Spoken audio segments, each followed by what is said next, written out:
그다음에 오늘 여기 나온 게 생각난 게 있어서 신재생 쪽으로 바로 옮겨가겠습니다. 이 전부채 생산이 우리나라 국내에서 많이 늘어나요. 작년에 뭐 3만 몇천 톤이었다는데 이제 2026년 그때 뭐 60 몇만 톤까지 늘어났는데 65만 톤. 그러면요 이게요 가성소다가 많이 필요하게 됩니다. 우리나라에서 가성소다는 하나솔루션이 만듭니다. 그래서 가성소다 생산이 수요가 늘어난다 그래서 오늘 하나솔루션이 그저께부터 제법 오르고 있어요.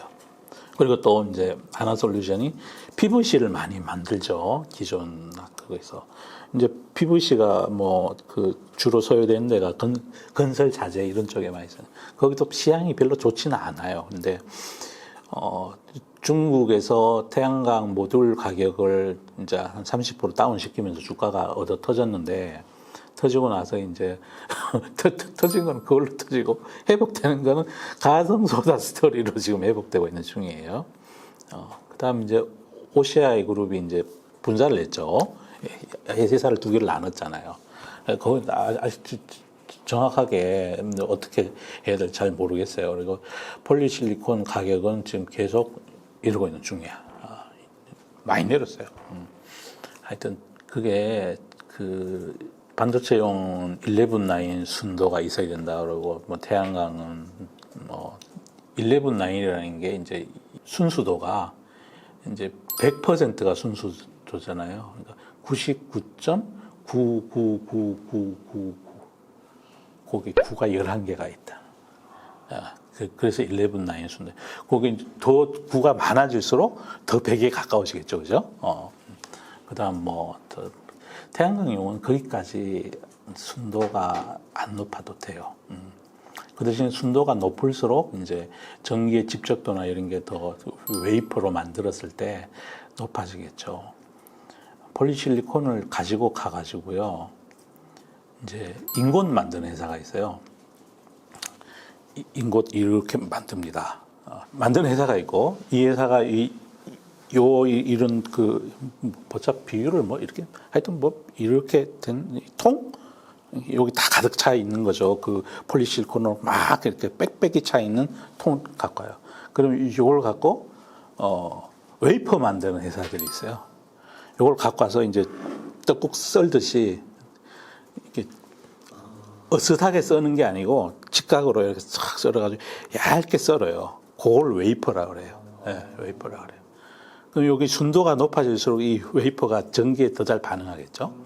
그러니까 9 순도, 11 순도 이럴 때마다 폴리시콘의 농도가 순수도가 높으면 높을수록 이제 빛을 더 예민하게 전기로 바꿔줍니다. 그런 거예요. 그래서 여기 웨이퍼 만드는 LG 실트론이 하죠. 뭐 하여튼 그렇습니다. 그래서 이게 그래서 하나솔루션이 그래서 오르고 있는 중이에요. 근데 하나솔루션은 밸류에이션이 그렇게 비싸질 않아요. 비싸질 않아서 그 대신에 거래도 뭐 무지 많고 시총이 지금 8조 조금 넘어가 있는데 막 그리고 또 이게 그 분사하고 이래가지고요. 이 썩은 수급들이 좀 있어가지고 뭐 어느 날은 뭐 올랐다고 또 오늘 되면 뭐 오늘 뭐 엄청 팔아지긴 팔아지고 아이고 뭐 아이고 무서워라 이게 저는 이게 태양광 쪽이잖아요. 그러다 보니 여기 무슨 일이 있는지가 실시간으로 PV닷컴이라고 있어요. 태양광 쪽의 가격들만 보여주는 그 중국 브로커리지 회사들이 만든 거 있어요. 거기 가면 그 가격들이 다 나와. 폴리실리콘은 폴리실리콘대로, 셀은 셀대로, 모듈은 모듈대로 가격이 딱 나오거든요. 그럼 막 만약 내가 이걸 투자하고 있다 그러면 그 주가가 막 와 이러면은 얼른 접속해가지고 이 도대체 뭔 일이 있는 거지? 힘들어. 이거 진짜 난 너무 힘든 것 같아. 그렇습니다.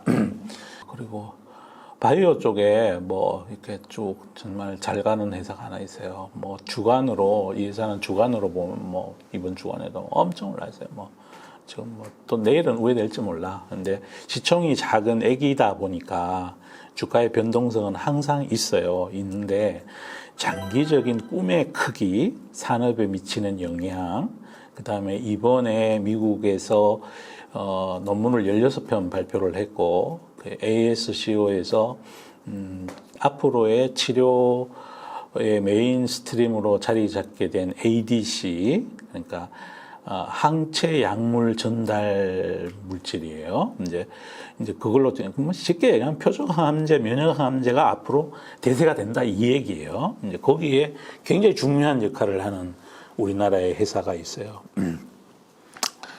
시가총액이 이제 1.3조 정도 됐어요. 종목은 여기서 말씀드리기가 gon란합니다. 그리고 뭐 그다음 뭐 또 다른 또 이렇게 임플란트 하는 회사 뭐 왔다리 그래서 걔도 밸류는 비싸지 않으니까 걔도 우여곡절이 좀 있었어요. 중국에서 VBP라는 제도를 시행해가지고 정부에서 대량으로 조달해서 확 뿌려버렸다. 그러니까 그것 때문에 가격 인하 압력이 있을 거라고 많이 걱정했는데 중국이 전 세계 그러니까 GNI 12,000불 나라 수준 그리고 그보다가 잘 사는 나라 다 포함해서도 구강에 대해서요 관심 억수로 없는 나라예요. 약간 그 특별한 그러니까 신경 안 써. 이 치카에 대해서. 그러다 보니까 그런데다 이제 수명은 늘어나고 하니까 여기가 급속히 안 좋아지니까. 그래서 아마 거기는 장기적으로 시장 커질 것 같다는 생각을 하고. 자, 그다음에 건설 산업재, 조선 저 별로 안 좋아해요. 안 좋아하는데 이제 조선은 수주가 좀 늘었다고 이제 막 그 수주 플레이를 계속 하려고 지금 시장에서 시도하고 있는 중이고 그 중에 이제 하나그룹에 인수된 대우조선해양 그 이제 하나오션으로 바뀌잖아요. 하여튼 뭐 슬금슬금 주가 자꾸 오르는데 뭐 아주 컨빅션 레벨이 그렇게 높지는 않습니다. 저는. 왜냐하면 원가, 인건비 이런 거에 대한 우려를 전 여전히 가지고 있고 신조선 가격이 2010년대 중반 수준을 회복했다고 하는데 그 사이 10년이라는 세월이 흘렀잖아요. 그럼 하나도 안 오르는 거지 뭐. 10년 동안 뭐 했어. 그 사이 라면 값은 뭐 엄청 올랐잖아요. 라면 얘기 나니까 식음료 쪽 굉장히 좋아요. 제가 지난번에 한번 말씀드렸지만 새로운 에이지로 가고 있는 것 같아요. 그래서 저는 사가도 된다 이런 생각하고 있고 그 다음에 방산 뭐 눌림목 하고 나서 뭐 시장 오르는 만큼 꾸역꾸역 따라가면 잘 오르고 있는 중이에요. 앞으로도 많이 좋을 것 같고 아무 문제가 없는 것 같아요. 심지어 이제 오늘 그 레포트에서는 드디어 그 FA-50이 A사 레이더를 장착하고 미사일도 단대요. 그러면 이제 여러분 수호이 22, 미그 29급이 된다는 거야. 그럼 이제 뭐 싸요. 그게 또 엄청 비행기 대당 단가가 싸가지고 뭐 말레이시아에 수출을 하는 거는 이제 그걸로 그 걔들은 또 말레이시아하고 이스라엘 사이가 억수로 안 좋거든. 그래서 이스라엘제 레이더를 못 달게 해가지고 이제 미국산 레이더를 A사를 달아가지고 이제 가는 거야. 뭐 좋을 것 같아요. 그리고 뭐 거기 또 탱커 만드는 회사 있어요. 근데 상반기에 폴란드에 인도하는 게 뭐 200대라 그러던가 뭐 그런데 하반기 인도되는 게 800대래. 그럼 하반기 실적 무지 좋아지지 않을까요? 이게 수익 인식하는 게 생산 기준이 아니라 매출이 돼야 되는 거니까 그 현지에서 생산하는 거 뭐 몇백 대, 한국에서 이제 실어 가는 거, 야 탱크 싣고 가려면 진짜, 진짜 배가 진짜 와. 또 말랑개는 옆길로 잠깐 셀게요. 배가 왜 그렇게 무거운 것도 실어 가는지 아세요? 그러니까 육로하고 해로의 가장 큰 차이는요, 표면 마찰 계수예요. 단위 에너지당 운송량이 해상이 엄청 몇 배나 더 높아요. 많아요. 땅을 갈 때는 타이어가 이 땅을 굴면서 가잖아요. 철길은 그나마 매끄러운 표면이니까 그래도 마찰 계수가 있어서 그러니까 이렇게 생각하시면 돼요. 화물차보다는 철로로 가는 게 단위 에너지당 운송하는 무게가 커. 그보다 몇 배나 싸게 운송할 수 있는 게 뭐다? 배. 그럼 비행기는 공기잖아요. 거기도 이제 거기는 비싸죠. 이제 운송이 비싸고 공기니까 마찰이 덜 할 거라 생각하시잖아요. 대신 속도가 안 나면은 떨어져야 돼요. 밑으로 떨어져 버리잖아요. 모든 나라 다니는 거는 정지해 있을 수가 없어. 벌새는 1초에 1200번인가? 아니 72번 날개짓을 한대. 1초에 72번. 그 에너지 소모가 무지 많을 거 아니야. 그러니까 벌새는 하여튼 꽃에다가 꿀을 계속 먹어야 돼. 꿀이 에너지가 높잖아요. 그러니까 그러면 비행기는 하늘을 날아야 되니까 하늘을 나는 데는 속도가 있어야 되나. 그러면 그것도 비용이 만만치 않게 드는 것이 이제 에너지 그걸로 봤을 때는. 뭔 얘기하다 또 이렇게 그래 배. 그래서 탱크 얘기하다 지금 배로 갔는데 그래서 이 해상로가요 엄청 중요해요. 미중 간에 지금 패권하고 대만 문제 갖고 이렇게 막 얘기하는 거에도 거기에 핵심은 뭐냐면 해상로를 안전하게 항행할 수 있는 권리를 두고 싼 그게 그 어떤 한 나라들의 목줄인 거예요. 쭈르륵 내려가면 싱가포르에 말라카 해협 있잖아요. 거기 또 좁은 데가 있잖아요. 그럼 돌아가면 되지 뭐 이래. 배는 또 천천히 가잖아요. 돌아가면 시간이 무시 많이 걸려요. 무시 많이 걸려. 거기를 가야 된다. 그리고 또 이왕 돌아가는 김에 오늘 많이 한번 돌아가 볼게요. 파나마에요. 가뭄이 들어요. 가뭄이 들면요. 파나마 운하가 못 다녀. 거기는요. 스에즈 운하는 이쪽 저쪽이 바닷물로 쭉 다 연결돼 있고 쭉 가면 돼요. 파나마 운하는 대서양하고 태평양의 수면의 높이가 좀 틀려요. 그래서 그 사이를 계단식으로 이렇게 올라가는 게. 그 계단식으로 올라가려면 물이 필요할 거 아니에요. 그럼 배가 위 올라갔어. 올라간 다음에 여기다가 그 다음에 이제 높은 층으로 가야 돼. 그러면 요 올라간 상태에서 물의 높이를 담수를 넣어가지고 올리는 거야. 그럼 이제 군주 민수라고 그런 말도 있지만 이제 물이 많아지면 배가 뜨잖아요. 그리고 높게 뜨면 이제 이쪽 문을 열고 이쪽 칸으로 옮기는 거야. 그래가지고 여기 가 있으면 여기 또 물을 넣어. 그럼 또 한 계단 올라가겠죠? 그리고 저쪽 관문을 열고 그쪽으로 옮겨. 이런 절차를 거쳐야 된다고요. 파나마 운하는. 그런데 여기에 물을 집어넣으려면 주변에 호수에서 갖고 와야 되는데 호수가 말라가지고 그러니까 호수에 가뭄이 너무 많이 들면 파나마 운하는 중단이 되고요. 그러면 저 밑으로 진짜 마젤란 해협 남극을 돌아가야 되는 거예요. 그래서 이 기후변화가 해상 운송로에도 영향을 미치는 거예요. 그래서 한때는요, 파나마 정부가 중국하고 관계가 안 좋잖아요.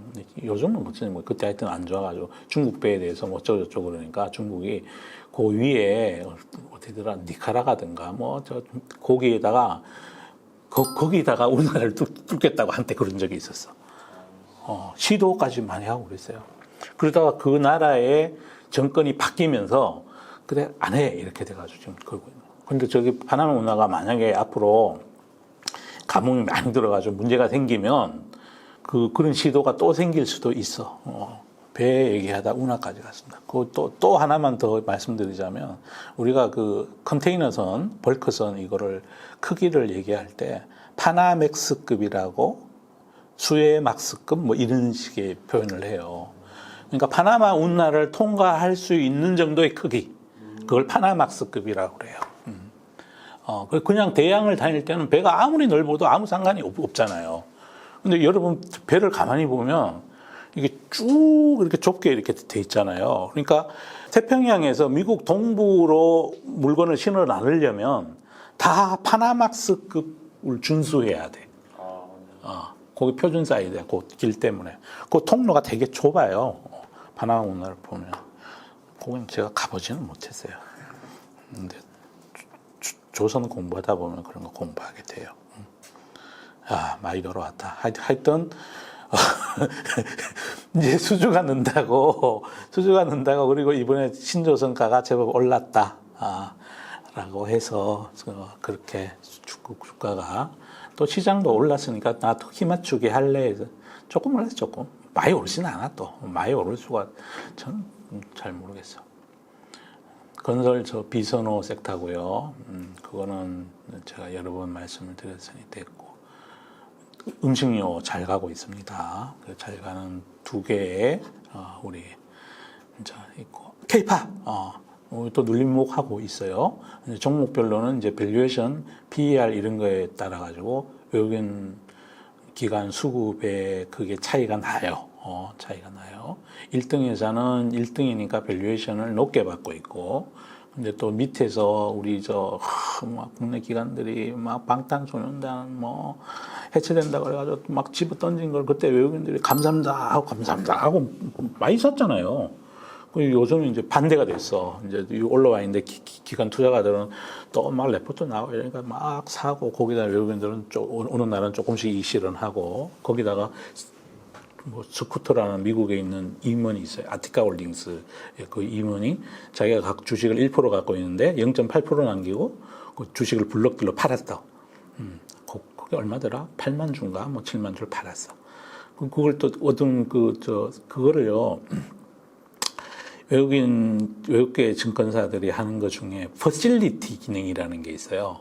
그게 어떤 대량 물량을 받아줄 때 증권사가 시장에다 팔면은 문제가 되는 물량인데 제법 우량하다 그러면, 그러니까 퍼실리티라는 말이 이제 편의를 봐준다 뭐 이런 뜻이에요. 내가 좀 봐줄게, 편의를 봐줄게, 잘 부탁한데 그러면 알았어, 내가 뭐 한 방에 사줄게. 그건요 다음날 즉시 팔아요. 즉시 팔아요. 그렇게 매각을 블록딜을 한 거야. 그러니까 디스카운트를 해서 팔았겠죠. 팔았고 그 증권사는 이미 그 퍼실리티 딜에 대한 수수료를 받았단 말이야. 수수료를 받았으니까 그냥 아무 생각 없이 그냥 이거 그냥 다 팔아버린 거야.